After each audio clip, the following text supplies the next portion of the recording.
병원도 잘 안 다니는데 보험료가 5만 원에서 12만 원으로 올랐어요. 그리고 20만 원으로 또 한 번 올라서 확인해 보니까 예전 가입했던 실비가 갱신되어서 금액이 올라갔더라고요. 금액이 부담되기도 하고 앞으로 아플 일이 점점 많아져서 막상 해지하기도 걱정되는데 지금 실비를 유지하는 게 나을까요? 아니면 저렴한 4세대 실비로 바꾸는 게 좋을까요? 이 영상 끝까지 보시면 고민 걱정 끝입니다. 안녕하세요. 보험언니 오팀장이에요. 요즘 기사를 보다 보면 4세대 실손보험 손해율 때문에 5세대 실손보험 출시 얘기가 심심치 않게 나오고 있는데요. 그래서 오늘은 보험 중에서 가장 복잡하고 어려운 실손보험에 대해서 고민을 끝내드리려 영상을 준비해봤습니다. 먼저 실손보험에 대해서 간단하게 설명해 드릴게요. 실손보험의 정확한 명칭은 실손의료비 보험이라고 하고요. 실제로 손해보험 의료 비용을 보상해주는 보험이에요. 병원에서 치료비나 약값으로 돈을 썼다면 보상받을 수 있기 때문에 가장 필수적으로 갖고 있어야 하는 보험이고 그만큼 많은 사람들이 가입하고 좋아하는 보험이에요. 다음은 세대별 실손보험 대표적인 특징과 장단점 간단하게 설명해 드릴게요. 먼저 1세대 실손보험이에요. 1세대 실손은 구실손보험이라고도 말하는데요. 가입 시기는 2009년 8월 이전이에요. 이때 가입한 실손은 회사마다 보장 내용이 달랐는데요.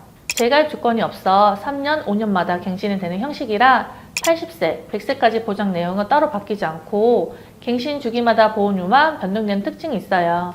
자기 부담금이 없다는 큰 장점이 있지만 보험료 상승폭이 커서 비싸다는 단점이 가장 큰 특징이에요.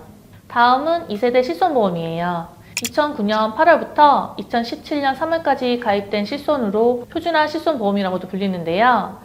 가장 큰 특징은 2013년 4월부터 1년마다 갱신이 되고 15년마다 재가입이 되는데 재가입될 때마다 보장 내용은 변동될 수 있다는 게 특징이에요. 이게 무슨 말이냐 하면 예를 들어 2015년 가입자가 15년 만기가 되어서 재가입을 해야 하잖아요. 그때 2030년에 판매되는 실손으로 보장 내용은 따라간다는 뜻이에요. 그리고 이때부터 자기 부담금이 생겼어요. 2013년 3월까지는 급여 10%, 비급여 10%였고 2017년 3월까지는 급여는 10%, 비급여는 20%예요. 다음은 3세대 실손보험이에요. 3세대 실손도 1년 갱신, 15년마다 재가입되고요. 착한 실손이라고 불리는 3세대 실손보험 가입 시기는 2017년 4월부터 2021년 6월까지예요. 3세대 실손보험의 가장 큰 특징은 도수치료, 비급여 주사치료, 비급여 MRI 촬영, 이렇게 비급여 치료 3가지 특약을 따로 분리된 것이 가장 큰 특징이라고 할 수 있어요. 자기 부담금은 급여는 10%, 비급여는 20%로 동일하지만 비급여 특약 3가지는 30%고 연간 한도는 350만 원이고요. MRI 같은 경우는 연간 한도 300만 원까지만 가능해요. 마지막으로 4세대 실손보험이에요. 4세대의 실손보험은 2021년 7월부터 현재까지 가입되는 실손보험을 얘기합니다. 4세대의 실손부터 많은 것이 바뀌었는데요. 1년 갱신 5년 단위로 재가입 시기가 변경이 됐고요. 자기 부담금은 급여는 20%, 비급여는 30%로 자기 부담금이 올라갔지만 보험료가 대폭 할인된다는 큰 장점이 있어요. 그리고 4세대부터 비급여 보험료 차등 할증제가 적용되기 시작했는데요. 1년 동안 비급여 항목을 청구하지 않으면 5% 할인, 1년 동안 비급여 항목을 300만 원 이상 청구하면 300%나 할증이 된다고 해요. 단, 다음에 1년 동안 비급여 특약에 한해서만 할증이 되고요. 산전 특례 대상 질환자와 장기 요양 등급 1, 2등급 판정자에 한해서는 제외입니다. 4세대 실손의 또 하나의 특징은 바로 자기 부담금 상한제예요. 기존 3세대까지 실손보험에서는 급여와 비급여를 모두 합쳐서 자기 부담금이 최대 200만 원이었는데요. 4세대 실손에서는 비급여 항목에 대한 자기 부담금 상한선이 없고 급여에 대해서만 200만 원이 적용이 돼요. 마지막으로 하나 더 말씀드릴게요. 기존 실손들은 하나의 질병당 가입금의 한도 내에서 보장한다고 되어 있는데요. 4세대의 실손에서는 하나의 질병당이란 문구가 사라졌어요. 그래서 모든 질병을 포함해 급여 5천만 원, 비급여 5천만 원 한도 내에서만 보장돼서 보장 한도가 줄어들게 됩니다. 쉬운 예를 하나 들어볼게요. 암에 걸려서 치료비로 5천만 원을 썼고 이후 뇌출혈이 발생해서 치료비로 5천만 원을 또 썼다고 가정해 볼게요.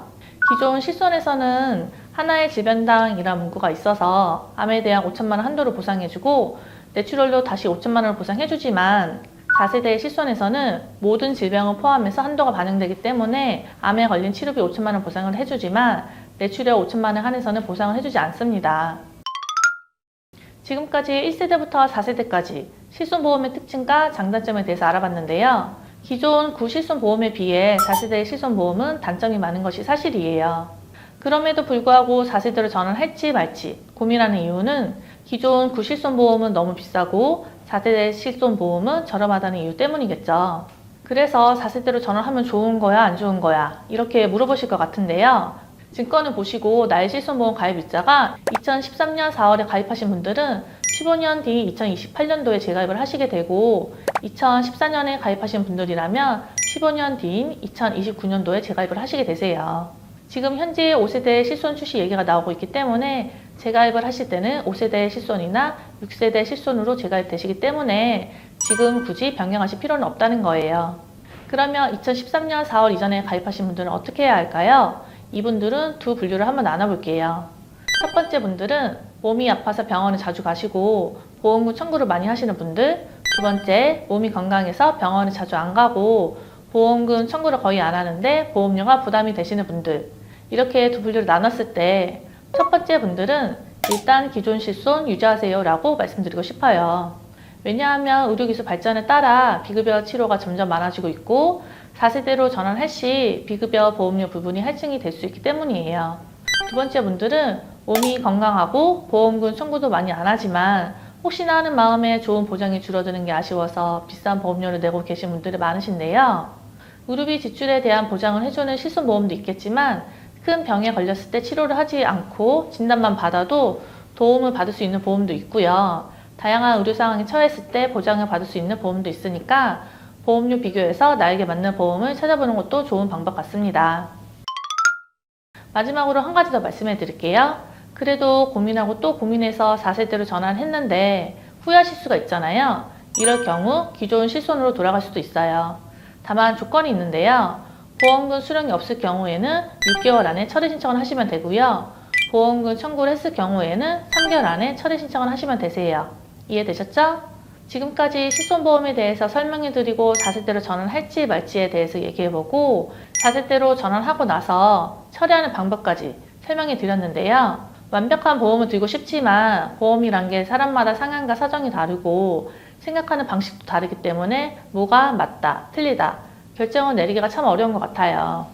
오늘 영상은 여기까지고요. 영상이 도움이 되셨다면 좋아요와 구독, 알림 설정까지 꼭 부탁드리고요. 더 궁금한 게 있으시거나 상담을 원하시는 분들은 카카오 채널 보험언니나 위에 번호로 연락을 주시면 빠른 상담 도와드릴게요.